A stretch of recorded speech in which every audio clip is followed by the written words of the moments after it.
भोपाल के एक पुराने कॉलेज का शांत सा कैंपस। यही वह जगह थी जहां अनामिका और अभय पहली बार मिले थे।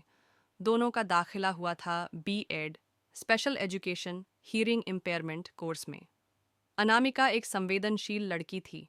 बचपन से ही उसने देखा था कि उसके गांव में कई बच्चे सुन और बोल नहीं पाते थे। कोई उन्हें स्कूल में जगह नहीं देता तो कोई उन्हें बोझ मान लेता। शायद यही कारण था कि उसने ठान लिया था, मैं इन्हीं बच्चों के लिए कुछ करूंगी। दूसरी ओर अभय था, शांत लेकिन बेहद समर्पित। उसके छोटे भाई को सुनने की समस्या थी। घरवाले समझ नहीं पाते थे कि उससे कैसे संवाद करें। पर अभय ने धीरे धीरे सांकेतिक भाषा सीखी और भाई का सहारा बना। इसी अनुभव ने उसे इस कोर्स तक पहुंचाया। पहली मुलाकात क्लासरूम में ही हुई। प्राध्यापक ने एक छोटा सा ग्रुप एक्टिविटी कराया। बच्चों को पढ़ाने के लिए सरल संकेतों की सूची बनाइए। अभय ने नोटबुक खोली, लेकिन शब्द नहीं सूझ रहे थे। तभी अनामिका झुककर बोली, अगर चाहो तो हम साथ कर सकते हैं। उसके स्वर में झिझक थी, लेकिन आंखों में सहयोग की चमक।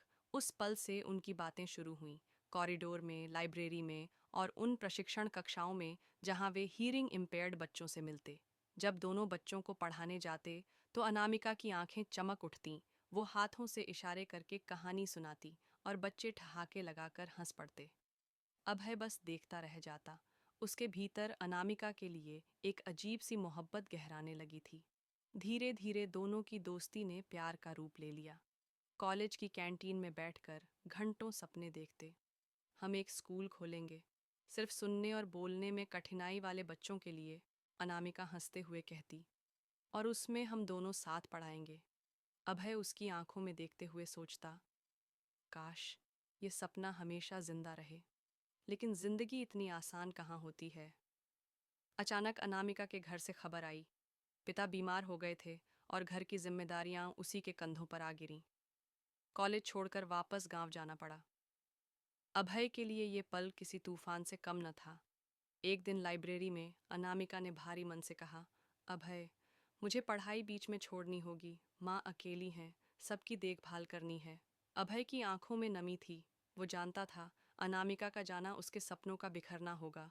फिर भी उसने उसका हाथ थामा और कहा, तुम्हारी राह चाहे कहीं भी जाए, लेकिन हमारे दिलों का मकसद एक ही रहेगा, इन बच्चों के लिए जीना। मैं इंतज़ार करूंगा जब तक हो सके।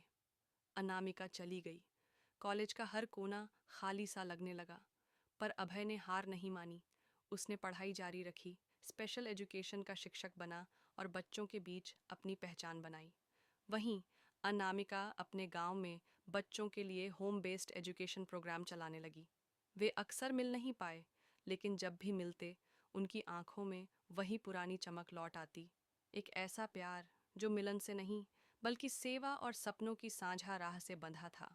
ये कहानी याद दिलाती है कि सच्चा प्यार सिर्फ साथ रहने का नाम नहीं, बल्कि एक ही मकसद के लिए साथ